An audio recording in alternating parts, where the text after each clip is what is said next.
and now we can concentrate more on what these globalists are doing. Dealing with this stuff so much, I didn't have time to make my full photo dossier. And yesterday we were having lunch, and later on I'm working on a report, and next thing I know, I'm looking at a guy that we had lunch next to. It was Alexander Stubb, who is listed on the Bilderberg site as the Prime Minister of Finland, but on Wikipedia he's listed as the Finance Minister. So regardless, though, he was there. I noticed him as we were sitting. He didn't look like a big politician or anything. He was there with 3 other people in this small little restaurant.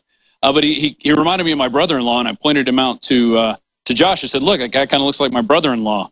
And lo and behold, as I'm putting this report together this morning, I realized that that's the guy we're sitting next to during lunch. And I could kick myself for not knowing that earlier and then going to confront him about why he's cavorting with people like Henry Kissinger, the heads of HSBC, and Queen Beatrix, all these eugenicists. I mean, I don't know how these people can do this in good conscience. So I wanted to ask him that if I do see him again down in Telfs. Well, I tell you, actually down in the village. I tell you, Rob, I can tell why Hitler and the globalists like that area.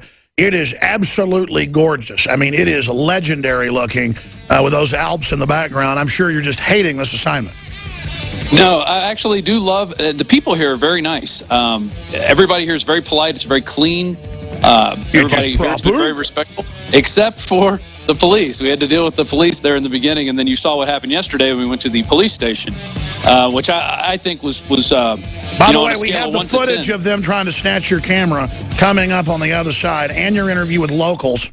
Did you hear coming true for these guys and gals to have the public begin to be aware of them? I mean, they write books for each other to read about their horrible plans for humanity, but they know that only the, quote, intellectual elite read those and then grovel and try to join.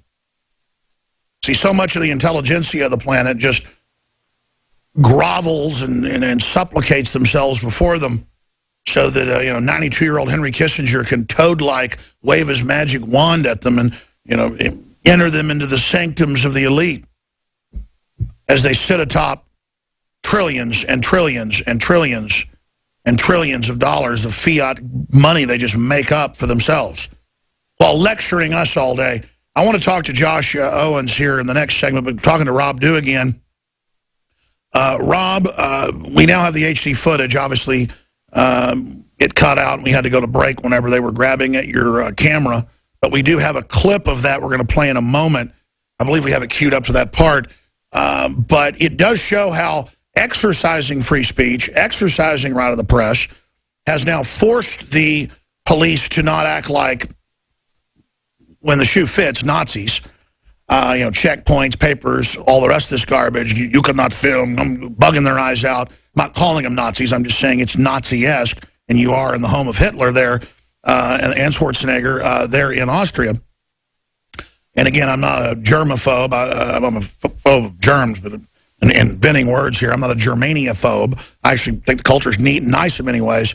But it really is a stark backdrop to all of this. And I want to thank all the listeners around the world, from Sweden and Mexico and Russia and the United States and in the UK. I saw people commenting on InfoWars that did call the state and federal police and said the world is watching. For me, that's another exciting victory. It shows by going out, not being intimidated, it then invites more press to come and not be scared, and more demonstrators. And so I don't think we'll see 3,500 demonstrators, as police estimated back in 2013 north of London. But I do think that we're going to see some demonstrators out there. I know you talked to locals, too. They were unhappy with the checkpoints. Yeah, they definitely were. And just to go back to yesterday, what we did was, it was genius on your part to suggest that, but we really put them back on their heels. Oh, come on. Don't say I'm a genius, dude. You're smarter than I am. It really was. It was like a media genius going in there live and just putting it in their face and saying, look, we're going to film you whether you like it or not. Now, are you going to keep acting like tyrants, or are you going to leave us alone? Well, you know what? After people calling them and us putting up more videos, they're now leaving us alone. So it worked. It totally worked. And now we can concentrate on our real job, which is exposing the scum. But that's how it works. If you face down the redcoats, they back off. If you let them go too far, they put you in a FEMA camp. I mean, historically, we got to back the police state off, or it's game over. And I tell you what, talking to the youth yesterday, a lot of the older people, they either didn't speak English or didn't really want to talk to us. But the youth were actually, even if they didn't speak really good English, they could engage us. And there were times where I had to really school some people. You know, this one kid I asked, I said, do you think elites meeting in secret is good? He goes, secret? Good. I'm like, no, it's not good. And I had to explain to him why. He thought you meant privacy. No, I think he understood. I think he understood because we talked a little bit before that, and it was just some of these people really had no idea what was going on Bilderberg wise, but they'd gone through the checkpoints. They just didn't know what it was about. But there were a few people that were awake. There was a guy wearing a Wu-Tang Clan T-shirt who was very outspoken against him, and you know, just his bravado. I just admired that. You know, these people aren't going to just sit down and take it. And you know, I encouraged him, go out, talk to your friends about this, get some people, organize it. There's going to be a protest here this weekend. Be part of it. I wonder if what we saw the locals in Switzerland actually lit torches like something out of a Frankenstein novel and marched up to the castle, and then suddenly helicopters were taking off, and the elite, a bunch of them left a half day early. And then we had a member of the EU Parliament charge in and get beaten up. I mean, it's been a circus. That was in Switzerland. Yeah, it has been. And that's the kind of things that need to happen. This type of... That was in St. Moritz, yeah. And actually, we posted today an old interview from Jim Tucker. While we were out filming the locals, I saw this guy walking. I saw the back of him at first, and I'm like, Josh, I think that's Jim Tucker, just kind of making fun. But he had the hat on. He was kind of walking the same way. And then we see him sitting in a restaurant a little bit later. I'm like, just shoot some footage of this guy. Just the spirit of Jim Tucker was alive here in Bilderberg 2015. I want to kind of put out a little memorial for him so people know where we've come from. You know, people like Jim Tucker were kind of trailblazing this, you know, decades ago, and now we're following in their footsteps. And, you know, just as you've been doing it for years as well, but just really taking that spirit of just standing up and saying, hey, we're going to expose what you're doing, and we're not going to back down. We're not afraid of you. That's it. You have done well, Rob Dew. We're going to come back, and we're going to play that clip with Josh of them going after your camera. We'll talk to Josh Owen straight ahead. Then we'll cover. We're on. You know, I get irritating. I irritate the crew sometimes, and I can be irritable. And sometimes I do little snappish things on air. And that's because that's really how I am. I mean, when I blow up on air, that's real. And I've been psychoanalyzing this week why I have been in a controlled rage. And it makes me even sicker that the globalists are now out in the open. They're openly funding Al-Qaeda. It's come out they're funding them to commit all these serious war crimes. And then I see comments in the news like, well, we got to do what we got to do to take out Assad. Like being Machiavellian is cool. And to see the weak public and the weak sellout prostitutes, Gerald Salente's term, he's coming up, sit back in real politic with the general public and go, yeah, you got to work on the dark side sometimes. Yeah, you got to do really evil things for the greater good. It makes me want to slap them upside the head. They haven't studied history. They don't know how evil works. They are fools. They are destroying their prosperity. And I'll tell you, it's all these soft novices, spoiled, entitled babies of every race, color, creed, and religion who feel entitled to everything. They want to play with evil. They think it's fun new tricks they've just discovered. It's not new. It's as old as the hills. And it leads to last century government killed 262 million people, according to the University of Hawaii at Honolulu. Democide. Non-military related deaths. Wars killed probably 500 plus million. Soldiers. 262 million people. And it was most of the time the same. Societies that were somewhat industrialized or agrarian, everything was happy, everybody's doing good, they let corrupt people get in, they want to expand, they want to raise taxes, they want to take freedom, they want to invade a neighbor. Pretty soon, folks are in forced labor camps. Black uniforms are everywhere. spies are on the street corners, and the criminals take over, and then the prosperity goes down the drain. And you've got to sit there scared while a guy in a black uniform is at your house taking your 18-year-old daughter out on a date, lecturing, to the 50-year-old parents about how the cow ate the cabbage. I mean, this is what happens in totalitarian places.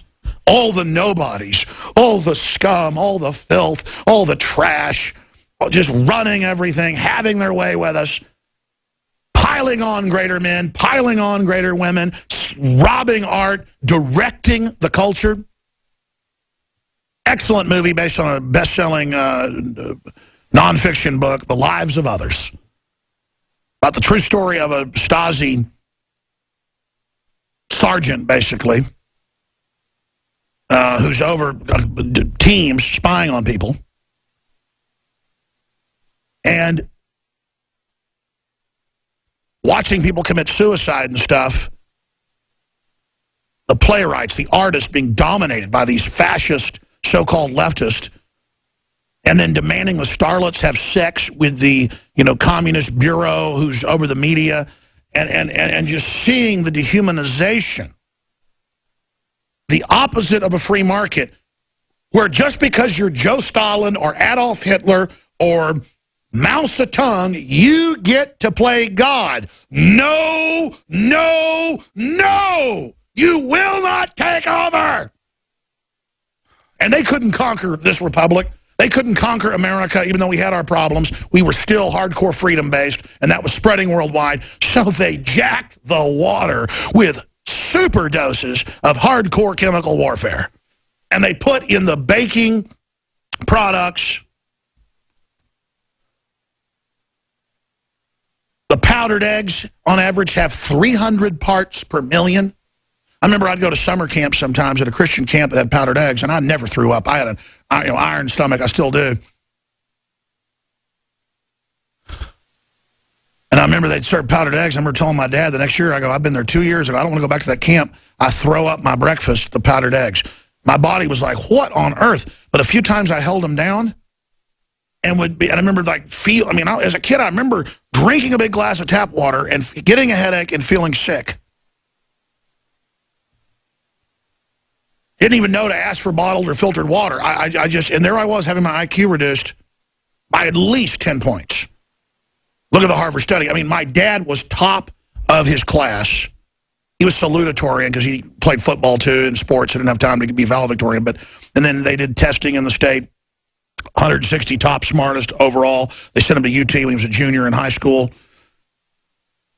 My dad, mathematically and other ways, is way smarter than me because he didn't grow up drinking fluoride, folks. I am a brain damaged person. Thanks a lot. My mom and her parents just as smart as my dad's family. I mean, I've already had so much stolen from me, and so have you, by these people that poisoned our water. They're evil. Stop them. Stop them now. What is people's problem? And I just use the water example because it's there. It's admitted. They know it's deadly. It's a sick joke. 1.3 parts per million will lower your IQ by 10 points in the Harvard study after 6 years of drinking it. What do you think 300 parts per million on average in a lot of products does? I'm surprised Americans can even wipe their butts. So we can't get mad at all these brain-damaged zombies because we're all walking around under chemical attack. We'd all notice a big chemical attack that was, they spray the town, everybody dies, flops around like roaches, dying. They've been sprayed with Raid. No, they just hit us and we kind of wander off and stumble around and, and yes, they found that the highest fluoride levels are that's an EPA report, 754 parts per million in powdered eggs. On average is 300. But yeah, see, it's double plus what I said. Double plus horrible. That's EPA records, disposition schedule. This is why the EPA itself, its own scientists, have had a huge rebellion and said we want it out of the food, we want it out of the water, we want it out of the pesticides. My God. And you know why? Some of these EPA people have testified in closed session and it's come out. They got brain-damaged kids, folks. People don't like having brain-damaged kids. All right, I'm going to stop ranting. I'm going to go to Josh Owens. I got a bunch of other news I'm going to hit. But, I mean, this is why I blow up, folks. It's why I feel sorry for anybody that ever